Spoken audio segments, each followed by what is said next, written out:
Levítico capítulo 24.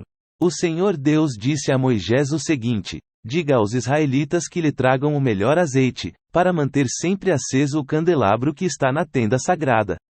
Todas as tardes Arão acenderá o candelabro e o manterá aceso a noite toda, ali na presença de Deus, o Senhor, do lado de fora da cortina que fica em frente da Arca da Aliança. Essa lei deverá ser obedecida por vocês e pelos seus descendentes para sempre. Arão cuidará dos pavios das lamparinas do candelabro de ouro puro, para que fiquem sempre acesas na presença do Senhor. 12 pães, cada um pesando 2 quilos, deverão ser feitos da melhor farinha e postos na mesa de ouro puro que fica na presença de Deus, o Senhor. Os pães deverão ser arrumados em 2 pilhas, 6 pães em cada pilha. Em cima das 2 pilhas será colocado incenso puro para lembrar que todos os pães são oferecidos ao Senhor como oferta de alimento. Todos os sábados, para sempre, o grande sacerdote colocará os pães em ordem na mesa, na presença de Deus, o Senhor. Esses pães representam a aliança eterna dos israelitas com o Senhor e pertenceram para sempre aos sacerdotes, que são descendentes de Arão. Os pães são muito sagrados, pois são uma oferta de alimento dada ao Senhor, por isso os sacerdotes os comerão num lugar sagrado. Havia entre os israelitas um homem que era filho de um egípcio casado com uma mulher israelita. Ela se chamava Selomite e era filha de Dibre, da tribo de Dan. Certo dia no acampamento, numa briga com um israelita, esse homem blasfemou contra o nome de Deus, o Senhor, e o amaldiçoou. Levaram o homem a Moisés e o deixaram preso até que o Senhor dissesse o que deviam fazer. O Senhor Deus disse a Moisés: leve esse homem para fora do acampamento. As pessoas que o ouviram blasfemar contra mim colocarão as mãos na cabeça dele, e depois o povo todo o matará a pedradas.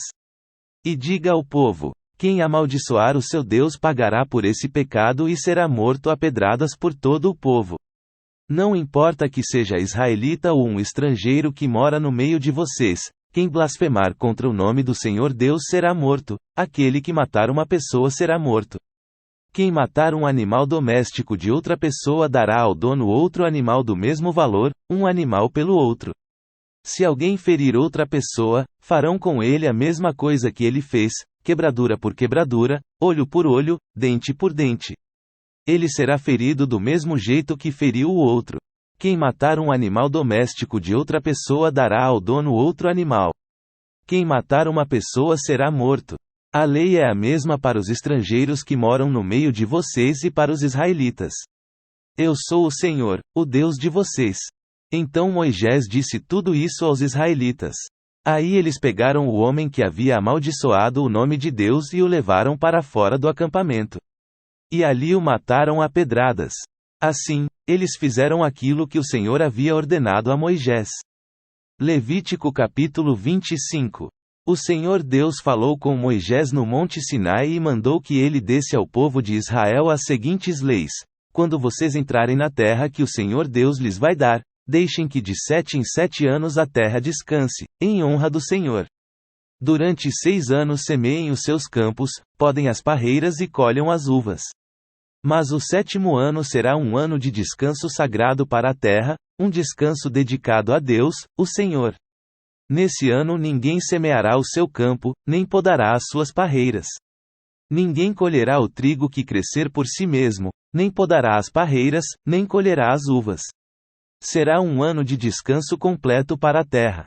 Os campos não serão semeados, mas mesmo assim produzirão o bastante para alimentar todos os israelitas, os seus escravos e as suas escravas, os seus empregados, os estrangeiros que vivem no meio do povo e também os animais domésticos e os animais selvagens.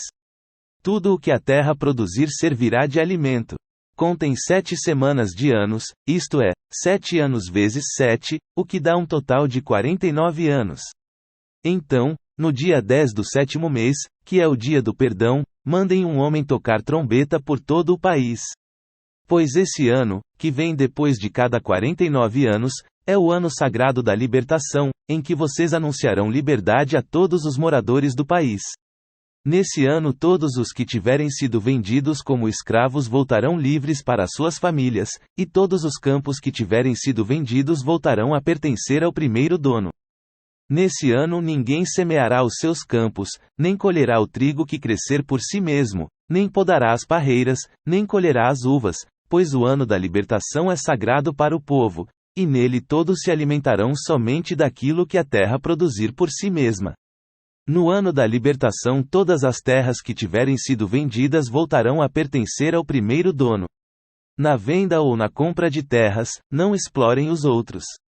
O preço será calculado na base do ano da libertação, pois o que se vende não são, de fato, as terras, mas as colheitas que elas produzem. Portanto, o comprador descontará do preço o número de colheitas desde o último ano da libertação, e o vendedor calculará o preço na base dos anos de colheita que ainda faltam até o seguinte ano da libertação. Se ainda forem muitos anos, o preço subirá, se forem poucos, o preço baixará. Que ninguém explore os outros, que todos temam a Deus, pois Ele é o Senhor, nosso Deus. Obedeçam a todas as leis e mandamentos de Deus para que vivam em segurança na terra que vai ser de vocês. Ela produzirá as suas colheitas, haverá bastante comida para todos, e todos viverão em segurança. Mas alguém é capaz de perguntar como é que haverá comida durante o 7º ano, quando ninguém vai semear nem fazer a colheita. A resposta é que Deus abençoará a terra, e no 6º ano ela produzirá colheitas que serão suficientes para 3 anos. Quando vocês semearem os seus campos no 8º ano, estarão comendo daquilo que colheram no 6º ano, e haverá bastante para comerem até a colheita do 9º ano. A terra é de Deus, portanto, ela não será para sempre daquele que a comprar. Deus é o dono dela, e para ele nós somos estrangeiros que moram por um pouco de tempo na terra dele. Assim, quando um terreno for vendido, o seu antigo dono será o primeiro a ter o direito de tornar a comprá-lo. Se um israelita ficar pobre e precisar vender uma parte das suas terras, o seu parente mais chegado deve tornar a comprar o que ele vendeu. Mas, se ele não tiver um parente que compre as terras, é possível que mais tarde ele mesmo fique rico outra vez, podendo assim tornar a comprar o terreno que vendeu. Ele descontará o valor das colheitas que o terreno tiver produzido desde o último ano da libertação e calculará o preço a pagar, tendo como base os anos de colheita que ainda faltarem até o seguinte ano da libertação. E assim ele será novamente o dono do terreno. Mas, se ele não tiver o suficiente para tornar a comprar o terreno, então este ficará pertencendo ao comprador até o seguinte ano da libertação. Nesse ano o terreno voltará a pertencer ao primeiro dono. Se um homem vender uma casa que fica numa cidade protegida por muralhas, ele terá o direito de tornar a comprar a casa até um ano depois da venda. Mas, se dentro de um ano ele não comprá-la, então ela pertencerá ao comprador e aos seus descendentes para sempre. Nem mesmo no ano da libertação a casa voltará a ser do primeiro dono.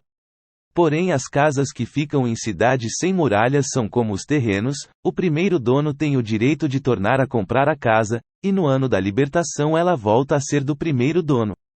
Os levitas têm sempre o direito de tornar a comprar as suas casas que ficam nas cidades onde moram. Mas, se um levita vender a sua casa numa dessas cidades e não tornar a comprá-la, então no ano da libertação a casa volta a ser dele, pois as casas das cidades onde os levitas moram serão sua propriedade permanente no meio do povo de Israel. Mas os campos em volta das cidades onde os levitas moram não podem ser vendidos, eles pertencem aos levitas para sempre. Se um israelita que mora perto de você ficar pobre e não puder sustentar-se, então você tem o dever de tomar conta dele. Ajude-o como se ele fosse um estrangeiro que mora no meio do povo, a fim de que ele continue a morar perto de você. Não cobre juros sobre o dinheiro que você lhe emprestar. Respeite a ordem de Deus para que esse homem continue a morar perto de você.